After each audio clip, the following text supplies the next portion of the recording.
Donc, je m'appelle Océane, je suis psychologue, psychothérapeute au planning familial de Luxembourg et ici on est dans le planning de Esch-sur-Alzette.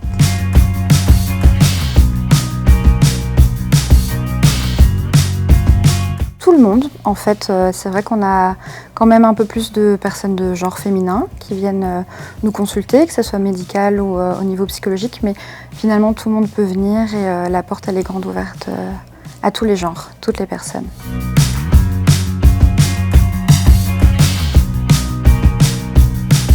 Ils vont nous rencontrer de plusieurs manières, soit ça peut être des femmes qui viennent en consultation médicale pour une question gynécologique ou au niveau d'un questionnement autour de la grossesse qui est désirée ou non. Donc ça c'est une porte d'entrée. Ou alors il et elle demandent à venir pour des problématiques plutôt relationnelles, parfois des relations malheureusement qui sont teintées de violence, des questionnements existentiels sur la vie et des problématiques familiales.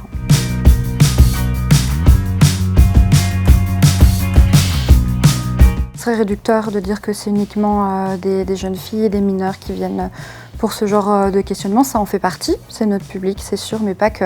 On a des personnes de tout âge. Donc on a vraiment des dames de tout âge, mais des hommes aussi, soit qui viennent accompagner leurs partenaires ou pour eux aussi en consultation psy ou médicale aussi pour prendre soin de leur santé sexuelle aussi.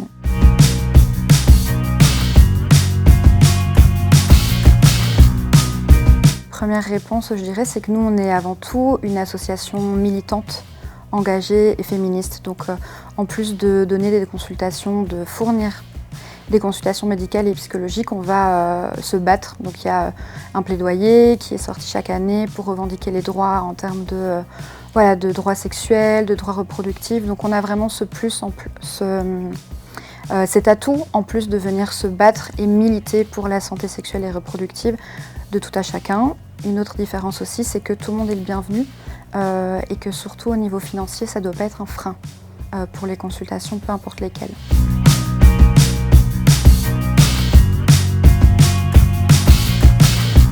Ce que j'aurais pu observer au niveau des femmes, il y a beaucoup en ce moment, et heureusement, dans la société, ce discours un peu plus d'empowerment féminin.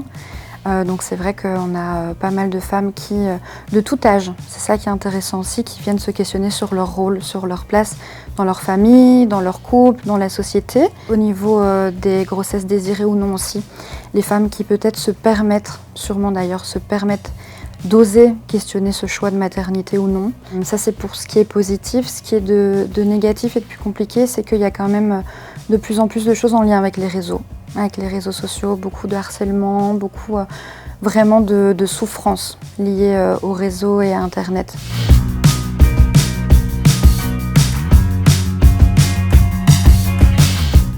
Un retour un petit peu vers le non hormonal, vers le naturel. Elles se questionnent beaucoup sur ce qui entre dans leur corps, ce qui est important pour elles. On voit finalement un questionnement de je prends position. Il y a la voie médicale qui est importante et qui va primer, mais je prends position de comment je veux prendre soin de moi et je me permets peut-être de questionner, de chercher des alternatives.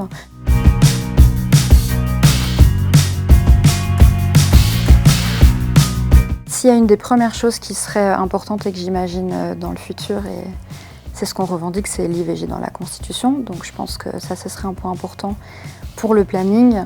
Maintenant, je l'imagine toujours plus grandissant. Je lui souhaite en tout cas d'avoir cet accueil de plus en plus présent pour toutes ces femmes, pour tous ces hommes et pour toutes ces personnes. J'imagine quelque chose de plus en plus inclusif. C'est une chose pour laquelle on travaille et on se bat.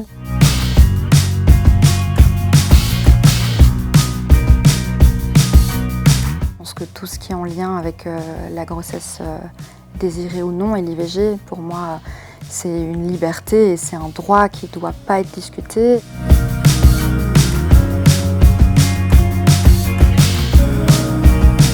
Que le planning familial, c'est un endroit bienveillant, un endroit et un espace safe et sans jugement et que tout le monde est le bienvenu, peu importe sa classe sociale, son genre, son sexe, peu importe.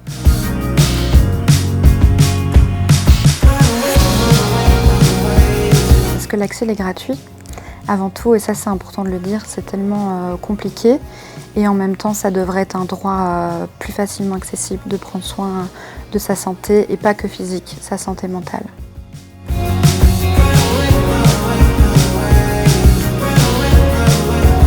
3 mots. Le premier, liberté. Le deuxième, neutralité. Et le troisième, soutien.